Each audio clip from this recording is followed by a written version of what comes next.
এমন পশু আপনি নির্বাচন করেছেন যে চোখে দেখে না, কানা, মানে অন্ধ পশু দিয়ে কোরবানি হবে না। আপনি বলবেন হুজুর বুঝে কিভাবে? চেক করে নেবেন।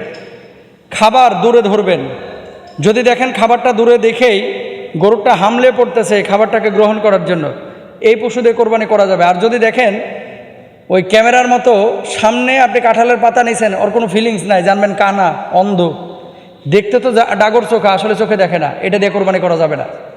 এটা কিন্তু আপনারা খেয়ালও করেন না।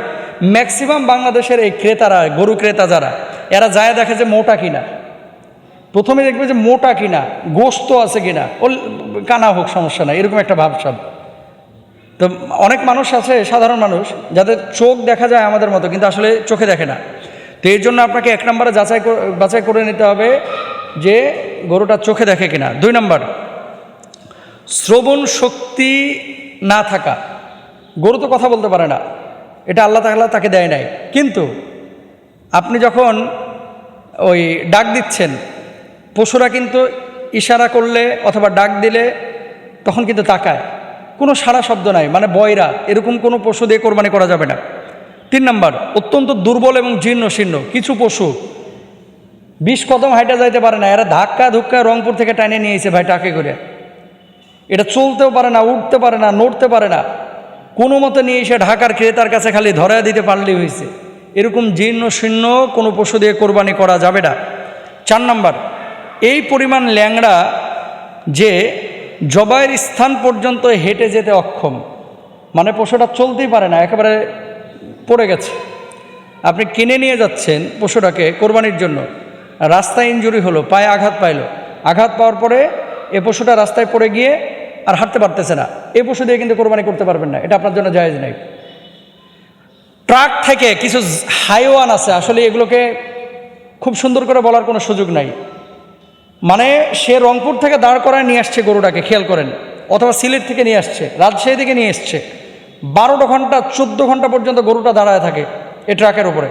নিয়ে আসার পরে একটু যে স্থিরভাবে নামাবে গরুটাকে, ওই সুযোগ নাই, ফুটবলের মতো নামায়, নামানোর পরে কোনোটা মরে যায়, কোনোটা পা ভাঙে, কোনোটা পিঠ কাটে, এরকম কিন্তু হয়, এটা জায়েজ নাই, হারাম।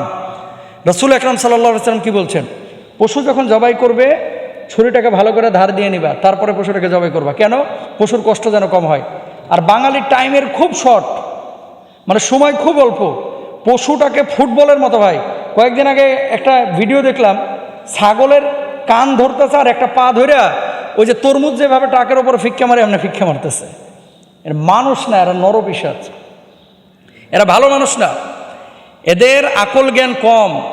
গত বছরে আমি দেখেছি এই সাভারে ওই রংপুরে থেকে ছাগল আনছিল, রংপুর না সরি দিনাজপুর থেকে, ওই যে লাগেজ রাখে না বাসের নিচে যেখানে যাত্রীদের, এই লাগেজের ওখানে 14টা ছাগল ঢুকাইছে যেখানে লাগেজ রাখে। তো গরমের সময় স্বাভাবিকভাবেই এই যে বাইপাইল ক্রস করছে, ক্রস করে আবদুল্লাপুরের দিকে যাচ্ছিল, এই বেড়িবাঁধের এখানে খুলে দেখে যে সব ছাগল মরে শেষ। তার মানে কি, দিনাজপুর থেকে এই পর্যন্ত ছাগলগুলোকে নিয়ে আসা হয়েছে, গরমে নিঃশ্বাস আটকে এই ছাগলগুলো মরছে। এই মানুষগুলো যারা ইচ্ছাকৃতভাবে একটু বেশি লাভ করার জন্য এভাবে পশুকে কষ্ট দেয়, আপনি মনে করছেন আল্লাহ এমনি ছেড়ে দিবে?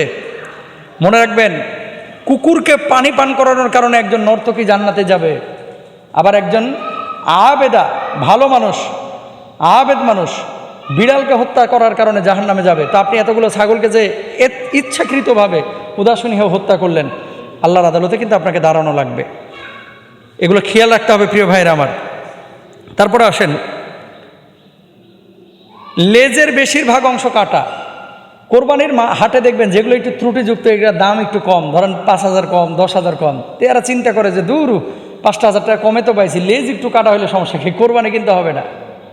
এই 5,000 টাকার জন্য এটা মোবাইল ফোন না যে একটু চালায় নিব না, একটু দাগ পড়ছে তাই কী হয়েছে। গরুটা কোরবানির, এটা মোবাইল ফোন না যে একটু দাগ পড়ছে কী হয়েছে, চালায় নিব না, এটা চালায় নেওয়ার জিনিস না, যেভাবে হাদিসে আছে সেভাবে মানতে হবে। তারপর আসেন, জন্মগতভাবে কান না থাকা। কিছু গরুর জন্মগত আছে যে কান নাই, এ কোরবানি দেওয়া যাবে না। তারপরে 7 নম্বর, কানের বেশিরভাগ কাটা, কোরবানি দেওয়া যাবে না। গোড়াসহ শিং উপড়ে যাওয়া, শিং উপড়ে গেছে, কোরবানি দেওয়া যাবে না। পাগল হওয়ার কারণে ঘাস পানি ঠিকমতো না খাওয়া, কোরবানি দেওয়া যাবে না। তারপরে বেশিরভাগ দাঁত না থাকা, রোগের কারণে স্তনের দুধ শুকিয়ে যাওয়া, ছাগলের দুটি দুধের যে কোনো একটি কাঁটা, গরু বা মহিষের 4টি দুধের যে কোনো 2টি কাঁটা কেটে ফেলেছে বা কোনো কারণে আঘাত লেগে পড়ে গেছে, স্তনের দুধ, এই যে স্তনের যে ইটা আছে স্থানটা, এটা যদি কেটে যায়, এটা দিয়ে কোরবানি করা যাবে না। কিন্তু আমরা এই জিনিসগুলো না দেখে শুধু দেখি কি যাওয়ার পরে গরুটার গোশত আছে কিনা, নিজ খেয়াল করার টাইম নাই, পেটে বাচ্চা আছে কিনা, এগুলোও অনেকে খেয়াল করে না। তো এগুলো খেয়াল করবেন। আল্লাহ তাআলা আমাদের বোঝার তৌফিক দান করুন।